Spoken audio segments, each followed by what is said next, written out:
दुख भरी दुनिया में आंसू में बहाता रहा।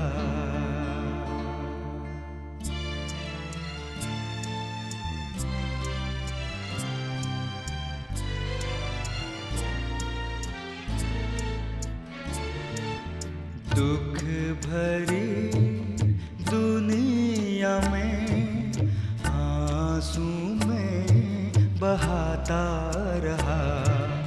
ढूंढे कई सहारे मैंने, फिर भी बेसहारा रहा। दुख भरी दुनिया में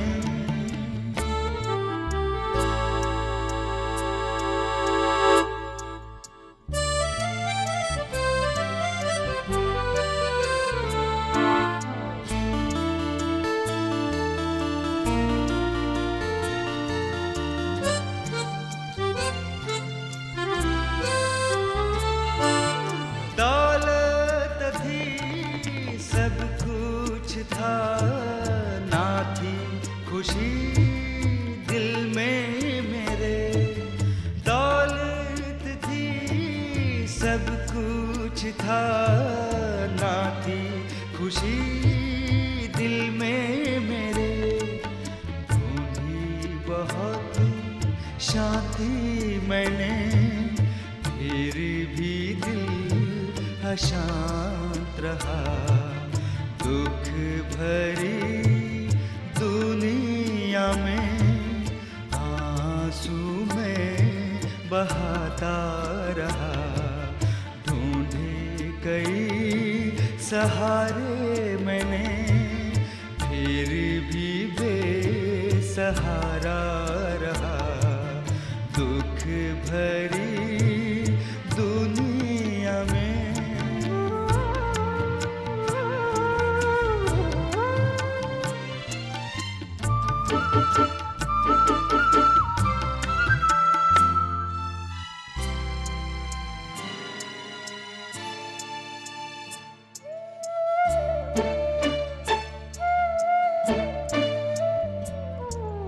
यीशु से ये ना देखा गया, आंसू को मेरे पोंछ दिया।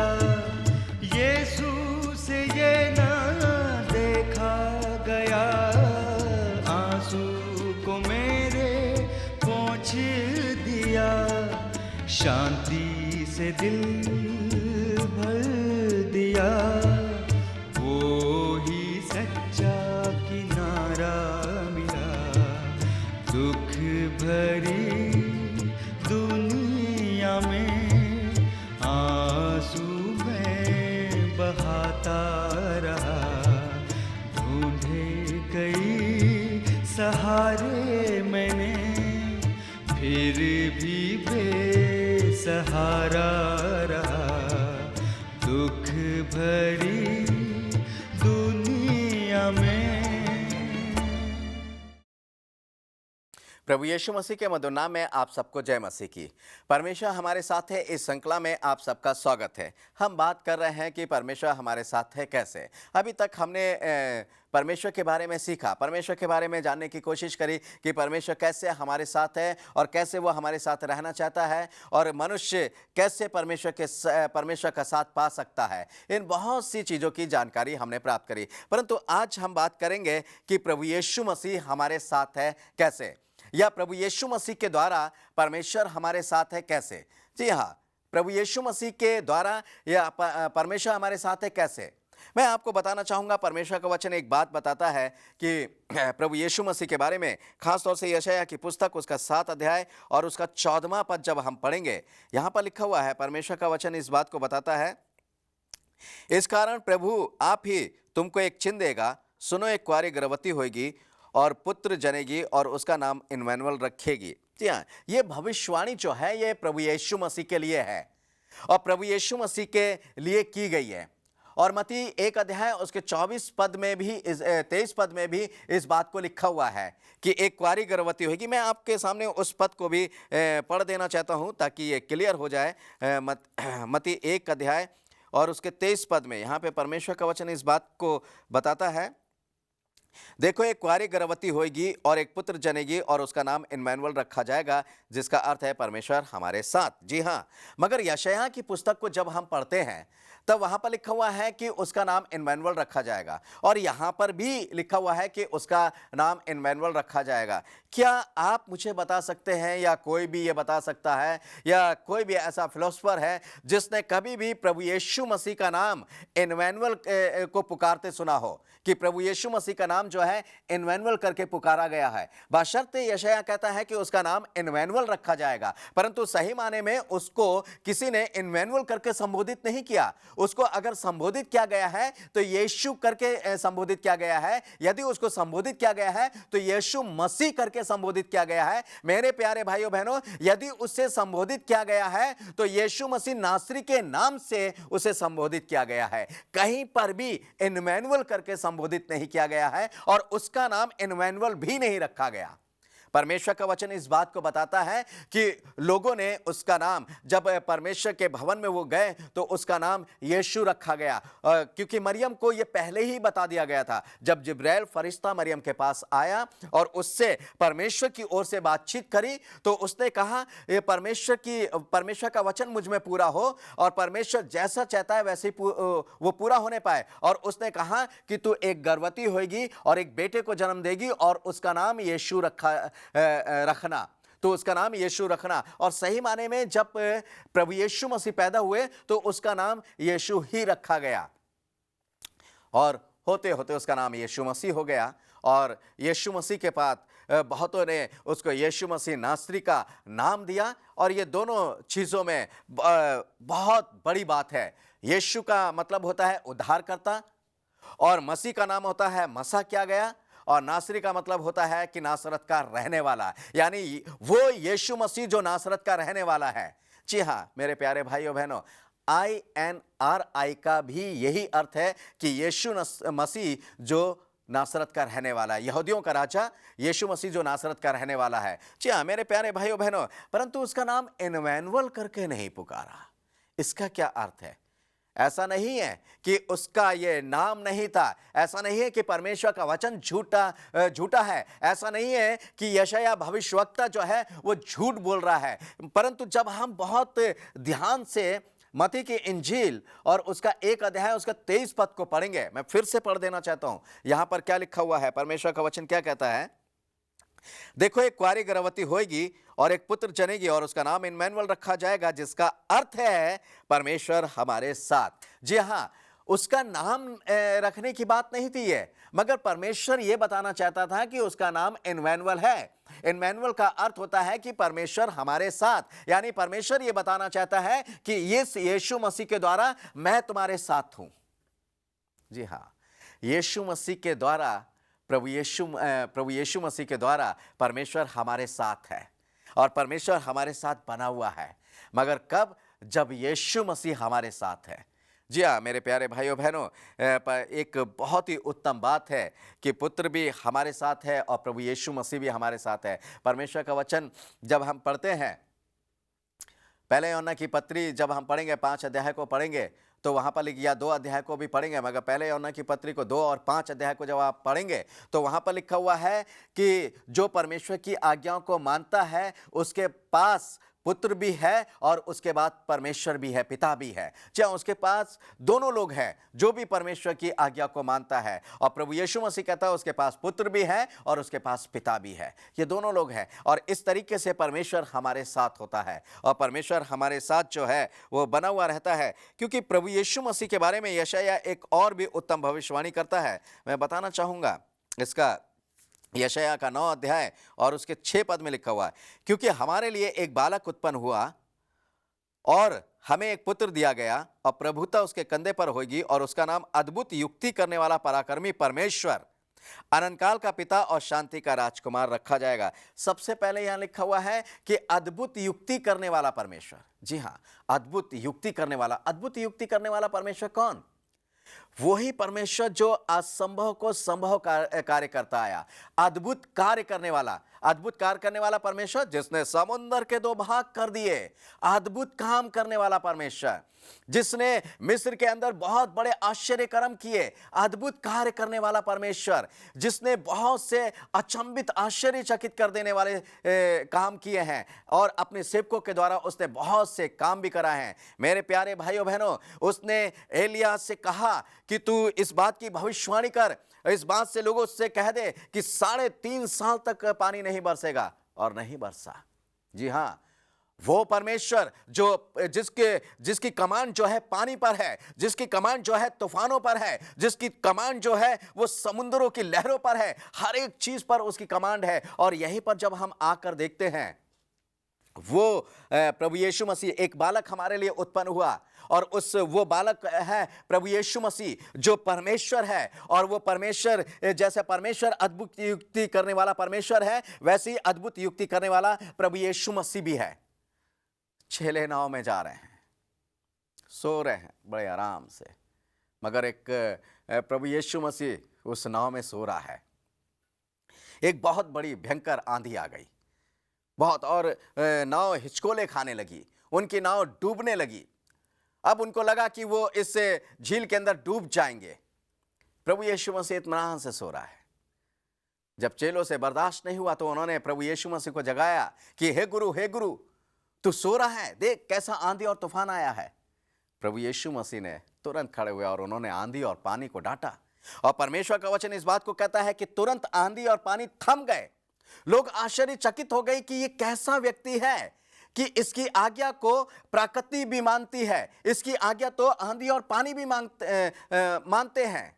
मेरे प्यारे भाइयों बहनों, सही में वो अद्भुत युक्ति करने वाला परमेश्वर है। परमेश्वर जो मुर्दों में जान डालता है। यहां पर जब हम प्रभु यीशु मसीह के बारे में पढ़ते हैं तो प्रभु यीशु मसीह ने भी बहुत से मुर्दों के अंदर जान डाली। और सबसे बड़ी बात तो अगर मैं और आप जानते हैं लाजर के बारे में, जो उसका बहुत प्यारा मित्र था, उसका बहुत अच्छा दोस्त था। जब वो लाजर मर गया तो उसने लाजर के अंदर भी जान डाली। हाँ, वो मुर्दों में जान डालने वाला परमेश्वर है जिसका नाम यीशु मसीह है, और वो यीशु मसीह हमारे साथ है। तो आप ये मान लीजिए कि परमेश्वर मेरे और आपके साथ है। यदि प्रभु यीशु मसीह जिसके साथ नहीं है तो परमेश्वर हमारे साथ नहीं है। आज इस युग में, इस अंतिम युग में प्रभु यीशु मसीह के रूप में परमेश्वर हमारे साथ है। और परमेश्वर जब हमारे साथ है तो फिर हमें डर किस बात का है, फिर हमें किस बात की परेशानी है। और लिखा हुआ है, यहां पर लिखा हुआ है, परमेश्वर का वचन कहता है, पराक्रमी परमेश्वर अनंत काल का पिता और शांति का राजकुमार रखा जाएगा। जी हां, अनंत काल का पिता प्रभु यीशु मसीह को कहा गया है। और वो प्रभु यीशु मसीह जो हमारा पिता है, जो आज पुत्र के रूप में जो जाना जाता है, कल को वो हमारा अनंत काल का पिता होगा। वही परमेश्वर, उसने पुत्र का रूप धारण किया। परमेश्वर का वचन इस बात को बताता है, जब हम प्रकाशित वाक्य की पुस्तक 1 अध्याय उसके 8वें पद को पढ़ेंगे, वहां लिखा हुआ है कि जो था, जो है और जो आने वाला है। जो था परमेश्वर यहोवा के नाम से, जो है इस समय पवित्र आत्मा के रूप में, जो आने वाला है न्यायकर्ता के रूप में प्रभु यीशु मसीह। जी हाँ, वो प्रभु यीशु मसीह वह अनंत काल का पिता हो जाएगा। और मेरे प्यारे भाइयों बहनों, हो नहीं जाएगा बल्कि है वो हमारे लिए। और जब हम इस बात को पढ़ते हैं तो हम बहुत सी चीज़ों में आनंदित होते हैं। और परमेश्वर का वचन, और यही प्रभु यीशु मसीह अपने चेलों को तसल्ली देता है, अपने चेलों को बताता है। मत्ती की इंजील उसका 28 अध्याय और उसके 20 पद में लिखा हुआ है, और उन्हें सब बातें जो मैंने तुम्हें आज्ञा दी है मानना सिखाओ, और देखो मैं जगत के अंत तक सदा तुम्हारे संग हूं। जी हां, प्रभु यीशु मसीह कहता है, जगत के अंत तक सदा मैं तुम्हारे संग हूं। तुम इस बात से मत घबराना कि मैं तुम्हारे संग नहीं हूं, मैं दुनिया के अंत तक तुम्हारे साथ हूं। मगर मेरे प्यारे भाइयों बहनों, उसके साथ तो होगे वो कैसे हमारे साथ होता है? जैसा परमेश्वर हमारे साथ होता है। परमेश्वर कैसे होता है? जब हम परमेश्वर की आज्ञाओं को मानते हैं, जब हम परमेश्वर को खुश करने वाले कार्य करते हैं, जब हम परमेश्वर की योजना को पूरा करते हैं, जब हम परमेश्वर की इच्छा को पूरा करते हैं। जी हाँ, मेरे ख्याल से हे हमारे पिता की दुआ हम सब करते हैं। हे हमारे पिता, तू जो स्वर्ग में है, तेरा नाम पवित्र किया जावे, तेरा राज आवे, तेरी इच्छा जैसे स्वर्ग में पूरी होती है वैसे इस पृथ्वी पर भी पूरी हो। कौन करेगा? प्रभु यीशु मसीह ने यह प्रार्थना करना अपने चेलों को सिखाया है। ये सिर्फ प्रार्थना करना नहीं है, इसको सिर्फ रटना नहीं है, बल्कि इसको करना है। उसने करने के लिए कहा है, उसने ये प्रार्थना करने के लिए कहा है, इसको रटने के लिए, और प्रार्थना सुबह शाम या बोलने के लिए नहीं कहा है, बल्कि जो बातें इसमें लिखी हैं उसको करने के लिए प्रभु यीशु मसीह ने कहा है। जब हम उन बातों को करते हैं तब प्रभु यीशु मसीह हमारे साथ होता है, और जब प्रभु यीशु मसीह हमारे साथ है तो मेरे ख्याल से फिर तो हमें किसी भी बात की डर नहीं है, किसी भी बात की चिंता नहीं है, क्योंकि प्रभु यीशु मसीह जिसके साथ है वो सच में वो आनंदित है, वो खुशहाल जीवन में है, वो अंधकार की शक्तियों से दूर है, वो शैतान की शक्तियों से दूर है, वो विरोध करने वाली आत्माओं से दूर है, वो हर एक बुरी बातों से दूर है, हर एक बुराई उसके जीवन से दूर है। कोई भी अगर उस व्यक्ति के लिए बुरी युक्तियां करेगा तो वो उन बुरी युक्तियों में खुद फंस जाएगा। क्यों? क्योंकि वो बुरी युक्तियां जो हैं उस व्यक्ति के ऊपर हावी नहीं होंगी जिसके साथ प्रभु यीशु मसीह है, और वो अपने वायदे से नहीं मुकरता। उसने जब चेलों से कहा कि मैं सदैव तुम्हारे साथ हूं, तो सच में वो हमारे साथ है। और कैसे बना हुआ है मेरे प्यारे भाइयों बहनों, परमेश्वर का वचन यह कहता है, मैं आपके सामने पढ़ना चाहूंगा मत्ती की इंजील और उसका 18 अध्याय और उसके 20 पद में यहां पर इस प्रकार से लिखा हुआ है, क्योंकि जहां 2 या 3 मेरे नाम से इकट्ठा होते हैं वहां मैं उनके बीच में होता हूं। जी हाँ, मैंने अक्सर इस पद को पढ़ा है और प्रभु यीशु मसीह के इस वाक्य को पढ़ा है कि जहां मेरे नाम से 2 या 3 इकट्ठा होते हैं उनके बीच में मैं होता हूं। क्या सही में प्रभु यीशु मसीह हमारे बीच में होता? कभी एहसास किया आपने? कभी इस बात का एहसास किया कि जब आप 2 या 3 मिलकर प्रभु यीशु मसीह के साथ बैठकर प्रार्थना कर रहे हैं और प्रभु यीशु मसीह के साथ बैठकर संगति कर रहे हैं, चर्च के अंदर तो 2 या 3 से बहुत लोग ज्यादा होते हैं, तो इसका मतलब चर्च के अंदर तो प्रभु यीशु मसीह होना चाहिए और दिखाई देना चाहिए। जब घर के अंदर अपने परिवार के साथ, अपने फैमिली के साथ 2 या 3 जन बैठे होते हैं तो प्रभु यीशु मसीह होना चाहिए, दिखाई देना चाहिए, एहसास होना चाहिए। मेरे प्यारे भाइयों बहनों, सही बताना, क्या कभी एहसास हुआ? शायद नहीं। कभी प्रभु यीशु मसीह की उपस्थिति का एहसास हुआ? जिस जगह पर प्रभु यीशु मसीह उपस्थित होगा उस जगह का वातावरण बिल्कुल अलग होगा। जहां पर 2 या 3 बैठकर या जहां पर बहुत से लोग बैठकर प्रभु यीशु मसीह की आराधना कर रहे होंगे और वहां पर प्रभु यीशु मसीह प्रकट हो जाए, तो मेरे ख्याल से जो प्रार्थना कर रहा है उनका अनुभव और उस जगह का अनुभव बिल्कुल अलग होगा। वो जगह बिल्कुल एक अलग किस्म की होगी। जी हाँ मेरे प्यारे भाइयों बहनों, परमेश्वर का वचन इस बात को बताता है कि जब पतरस के समय में और पौलुस के समय में कलीसिया एक मन होकर परमेश्वर से प्रार्थना करती थी, प्रभु यीशु मसीह से प्रार्थना करती थी, तो परमेश्वर का वचन बताता है कि वो जगह हिल गई, डोल गई, लिखा हुआ है इस ऐसे के समान डोल गई। वहां की स्थिति अलग हो गई। वहां पर सबके ऊपर परमेश्वर का उजाला छा गया। प्रभु यीशु मसीह की सामर्थ्य प्रकट हुई, प्रभु यीशु मसीह का महान अनुग्रह प्रकट हुआ और बहुत से लोग प्रभु यीशु मसीह के उस अनुग्रह से भर गए। बहुत से लोगों का जीवन बदल गया, बहुत से लोगों के विचार बदल गए और बहुत से लोगों ने अपने जीवन को प्रभु यीशु मसीह के हाथ में सौंप दिया। परंतु आज परिवार के अंदर 2-3 मिलकर या परिवार के लोग मिलकर प्रभु यीशु मसीह से प्रार्थना करते हैं, परंतु कुछ चेंज नहीं होता है, किसी बात का एहसास नहीं होता है। वहां का वातावरण बिल्कुल अजीब सा, अलग सा दिखाई नहीं देता है। वो चर्च का वातावरण बिल्कुल अलग सा दिखाई नहीं देता है। जबकि हम चर्च को बहुत पवित्र जगह मानते हैं, वहां का वातावरण भी, घर का वातावरण भी सेम वैसे ही रहता है जैसे आए दिन का होता है। जैसे बाहर का वातावरण है वैसे उस समय प्रार्थना कर रहे हैं, उस प्रार्थना का किसी भी जगह पर प्रार्थना आप कर रहे हो, यदि वहाँ का वातावरण चेंज नहीं है, यदि वहाँ का लोगों को अनुभव प्रभु की उपस्थिति का नहीं हो रहा है, प्रभु के अनुग्रह का प्रकट होने का अनुभव नहीं हो रहा है, प्रभु यीशु मसीह की उपस्थिति का एहसास यदि लोगों को नहीं हो रहा है, तो इसका मतलब सब समान है। मगर सवाल ये उठता है, फिर ये क्यों नहीं हो रहा है? सबसे बड़ी बात क्या है? सबसे बड़ी बात यह है मेरे प्यारे भाइयों बहनों, चर्च के अंदर अगर हम जा रहे हैं तो ये बुराई लेकर जा रहे हैं, एक दूसरे के प्रति नफरत है। हाँ, चर्च तो जाना है, परंतु वह हमारा दुश्मन है। वो भी देखो चर्च के अंदर आया है, वो देखो उससे मैं नफरत करती हूँ, उससे मैं बहुत चिढ़ती हूँ। चर्च लगने से पहले बहुत सी बुराई हम कर रहे हैं एक दूसरे की।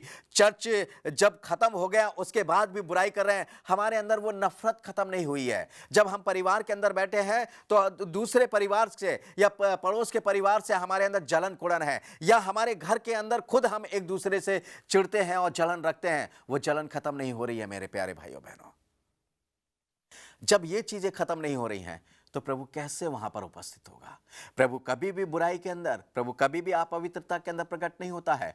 प्रभु यदि प्रकट होता है तो वो अच्छाई में प्रकट होता है। प्रभु यदि प्रकट होता है तो पवित्रता में प्रकट होता है। हम प्रभु के समक्ष उपस्थित हुए हैं, हम प्रभु यीशु मसीह का नाम लेकर 2 या 3 इकट्ठा तो हुए हैं। हम बहुत से लोग प्रार्थना करते हैं, हे प्रभु जी हम आपका धन्यवाद करते हैं। हाँ, आपने कहा है प्यारे प्रभु जी कि जहां मेरे नाम से 2 या 3 इकट्ठा होंगे उनके बीच में मैं उपस्थित होऊंगा, उनके बीच में मैं उपस्थित होऊंगा, उनके बीच में मैं होऊंगा। हाँ मेरे प्यारे प्रभु जी, हम आपका धन्यवाद करते हैं। हम यहाँ पर 2-3 से ज्यादा हैं, यहाँ पर हम 2-3 लोग हैं, यहाँ पर हम 2-3 से बहुत बहुताया से हैं। यह पूरा टेंट भरा हुआ है, ये पूरा चर्च भरा हुआ है, ये प्रार्थना स्थल पूरा भरा हुआ है। प्रभु यहाँ पर बहुत से लोग हैं, हमें यह एहसास है कि तू हमारे साथ है। प्रभु जी तेरी उपस्थिति का हमें एहसास है। सब गलत है, क्योंकि जब तक हृदय परिवर्तन नहीं होगा, जब तक मन शुद्ध नहीं होगा, जब तक हमारा विवेक शुद्ध नहीं होगा,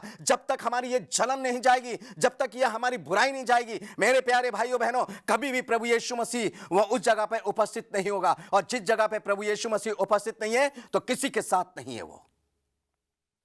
यदि हम चाहते हैं कि प्रभु यीशु मसीह हमारे साथ रहे, यदि हम चाहते हैं प्रभु यीशु मसीह का वो वायदा पूरा हो हमारी उपस्थिति में, हमारी प्रार्थना करते समय, हमारे चर्च में, हमारी प्रार्थना सभाओं में, या हम जब अपने घर में प्रार्थना करते हैं, प्रभु यीशु मसीह अपने इस वायदे को पूरा करे, तो सबसे पहले हमें अपने आप को चेंज करना पड़ेगा। सबसे पहले हमें अपने विचारों को चेंज करना पड़ेगा। सबसे पहले हमें अपने जीवन को चेंज करना पड़ेगा। मेरे प्यारे भाइयों बहनों, जब तक ये जीवन चेंज नहीं होगा, जब तक इस जीवन से बुराई नहीं जाएगी, तब तक प्रभु यीशु मसीह अपने इस वायदे को पूरा नहीं करेगा।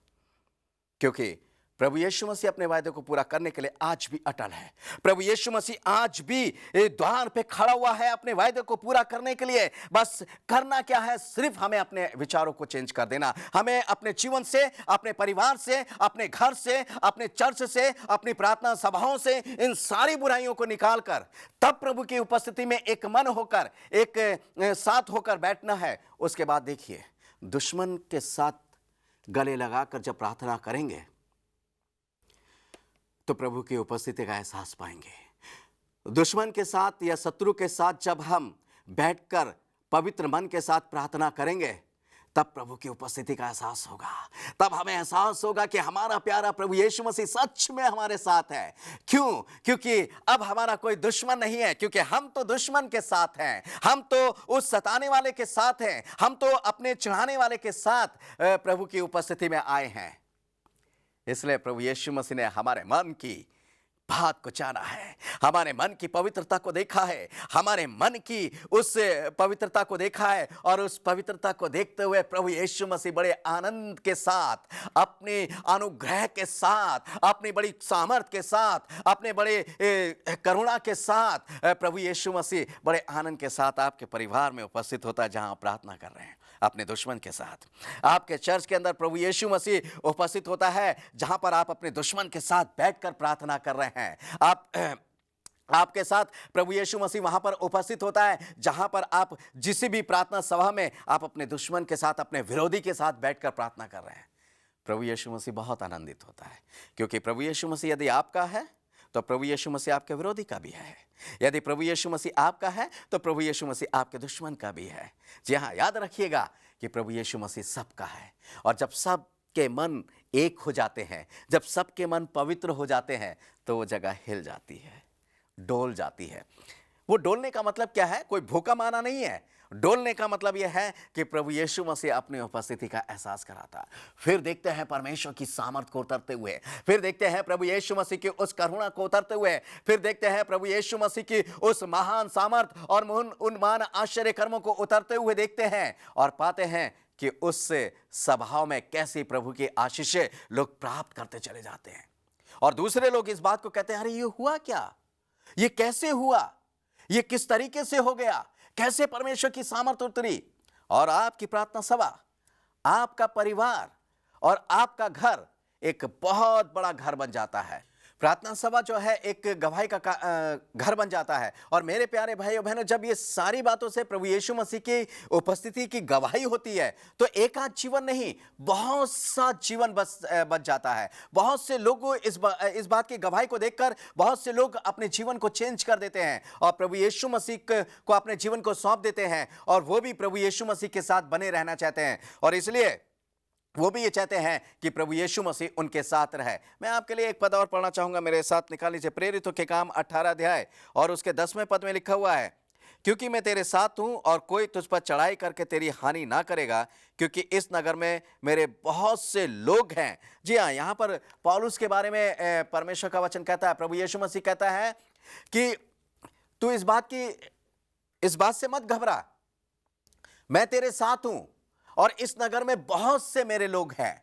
अब देखिए कितनी बड़ी बात करता है। कुरिन्थियों में जब पौलुस है तो कुरिन्थियों में पौलुस प्रचार करने की धुन में लगा हुआ है, मगर यहाँ पर परमेश्वर का वचन पौलुस से इस बात को कह रहा है कि मैं तेरे साथ हूं, मैं तेरे संग हूं, तू बेफिक्र है, तू चिंता मत कर, तेरी कोई भी हानि नहीं कर पाएगा। और प्रभु यीशु मसीह उसको एक चीज से और आगाह करता है कि इस नगर में बहुत से मेरे लोग हैं। हाँ मेरे प्यारे भाइयों बहनों, जब आपके शहर के अंदर कोई प्रार्थना सभा होती है तो उस प्रार्थना सभा के द्वारा जब प्रभु आपके जीवन में उपस्थित होता है, जब गवाही का कारण बनता है आपका शहर, तो बहुत से लोग उसके अंदर प्रभु के हो जाते हैं। तो आइए मेरे प्यारे भाइयों बहनों, बहुत से लोगों को प्रभु के नजदीक लाए और प्रभु के लिए गवाही का कारण बहुत से बने। इस वचन के द्वारा प्रभु हम सबको आशीष दे। धन्यवाद। आइए प्रार्थना करेंगे। स्वर्ग और पृथ्वी के सृष्टिकर्ता परमेश्वर यहोवा, एक बार फिर से आपके अनुग्रह के सिंहासन के पास आते हैं और चाहते हैं प्यारे प्रभु जी कि तो हमारे परिवार में उपस्थित हो, अपने वायदे के मुताबिक हमारी प्रार्थना सभाओं में, हमारे चर्च में उपस्थित हो, ताकि सारी प्रार्थना सभा, सारे चर्च, सारे परिवार प्यारे प्रभु तेरी गवाही का कारण बने और बहुत सी आत्माएं तेरे लिए जीती जा सके। प्यारे प्रभु जी, ये प्रार्थना प्रभु यीशु मसीह नासरी के नाम से धन्यवाद के साथ मांगते हैं। आमीन और आमीन।